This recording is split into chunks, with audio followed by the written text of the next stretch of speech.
Guys, আপনি কি জানেন যে আমি কোথায় আছি? আমি আছি কুমিল্লার শালবন বিহারে। আর শালবন বিহারে আসার পরে অনেক এনজয় করতেছি আর ঘোরাঘুরি করলাম। সো ঘোরাঘুরির পরে চিন্তা ভাবনা করলাম যে একটা ভিডিও করি। আর ভিডিওটা করা হইতেছে আপনাদের জন্যই, কারণ দেখা যাইতেছে আমার ভিডিও অনেকেই দেখেন। আর দেখার কারণে আর আমি চিন্তা করলাম যেহেতু আপনারা আমার ভিডিও দেখেন, আর এখান থেকে আমার কোনো নেই, কোনো টাকা উপার্জন হয় না, আমি জাস্ট ঘুরি। এখন কথা হচ্ছে টাকার জন্য সব কিছু করা যায় না, কিছু জিনিস স্যাক্রিফাইসও করতে। সো আমরা চলে আসলাম হচ্ছে ঘোরার জন্য। আর ঘোরাফেরার পরে চিন্তা ভাবনা করলাম যে আপনাদের জন্য একটা ভিডিও করি, কারণ আমার ভিডিও মোটামুটি 64 জেলার মানুষই দেখাশোনার পর দেখে। আর ইভেন অনেকে টাকা আছে কিন্তু আসার সময় নেই। সো তাদের জন্য বিশেষ করে ভিডিওটা করতেছি। একটু আগে ফোন ক্যামেরাটা ভিডিও করছি, কারণ স্যামসাং না, তো এটা স্যামসাং হলে যে একসাথে দুটো ক্যামেরা ইউজ করা যায়। ওই উপরে আমরা একটু পরে যাইতেছি। সো আমি এখন যাবো হচ্ছে ওই জায়গাটায়, ওই জায়গাটায়, কারণ ওইটাই আমাদের কিন্তু বইতে শো করে, ঠিক আছে। আর জিনিসটা আপনাকে আমি দেখাবো। আর এটা হচ্ছে মেবি বৌদ্ধ মন্দির, আনুমানিক 7 থেকে 8ম শতকে। এটা দেখতে পাচ্ছেন, ক্যামেরার ভালো আছে, যাই হোক সব বোঝা যায়। সো এখানে কিছুই নেই, এখানে জাস্ট দিস রিয়েলি নাইস, কিন্তু দেখতে সুন্দর, কিন্তু আসলে এটা হলো পোড়ামাটির ফলক, যেটা শুনছিলাম আর কি, পোড়ামাটি, ঠিক আছে। সেই আগের কালারে এখনও রয়েছে, তারা সংরক্ষণ করে রাখে, কারণ যাই হোক এখানে হাঁটতাছি, পোড়ামাটির ফলক। এখানে এলো বুদ্ধরা থাকতো না, কি থাকতো বই, তাই না, কয়টা কত জানি পাওয়া গেছে। যাই হোক আমরা যেটা বইতে দেখি গাইস, আর আমরা সেটাই দেখাবো। হ্যাঁ, এখন চলুন।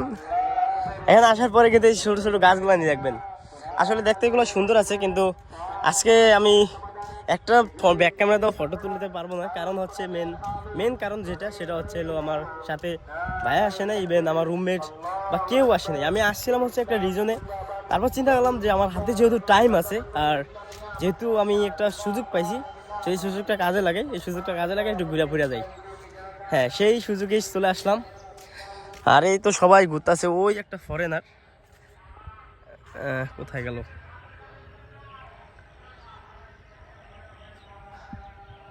যাই হোক ওই তারা আসছিল ঘুরতে।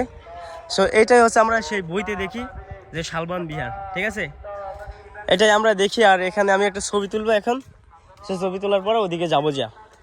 এই হচ্ছে আপনাদের সেই, আগে বুঝলাম না এগুলোর ভিতরে কীভাবে থাকতো, আমি সেটাই চিন্তা করতেছি যে এইগুলোর ভিতরে মানে মানুষ কীভাবে বসবাস করতো, আমি সেটাই তো বুঝলাম না। এখানে কী কত গাইস আমি তো জানি না ততটা, তো আপনাকে জাস্ট ভিডিও দেখাইতে পারবো যে আসলে এটার ভিতরে কী আছে। আমি অত ইতিহাস এগুলো সম্পর্কে আমার I don't have idea. So idea না থাকার কারণে আমি আপনাদেরকে দেখাতেও পারবো না। আর আমি আপনাদের এখান থেকে জুম করে দেখাবো মানুষ, ওই যে দেখেন, ওই তো ওখানে আমি চলে যাবো, বেশিক্ষণ লাগবে না আমার, ভেরি সুন আমি ওখানে চলে যাব। আর ওখানে মানুষ সবাই চলে গেছে ঘোরার জন্য। সো আমি আসছিল আপনাদের এটা দেখাইতে, কারণ এখানে হচ্ছে মনে করেন যে মানুষ কি করে, এখানে এলো, এটাই হচ্ছে আমাদের সেই বইতে দেওয়া আছে যে শালবন বিহার। সো শালবন বিহারে, আর সেই জায়গায় আমি চলে আসলাম যেটা আপনারা বইতে দেখছেন, মানে তোমরা বইতে দেখছো।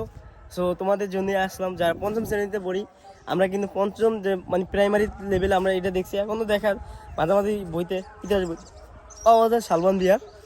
সো প্রাচীন নিদর্শন আর আউটস্ট্যান্ডিং প্লেস। আমি এটা একটু ঘোলা দিয়ে রাউন্ড দিয়ে চলে যাব আমার সেই ময়নামতিতে চলে যাওয়ার পরে আমি চলে যাব রুমে। So thank you so much, এই পর্যন্ত এই ভিডিওটা থাকবে।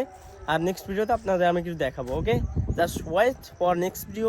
Thank you so much for watching this video.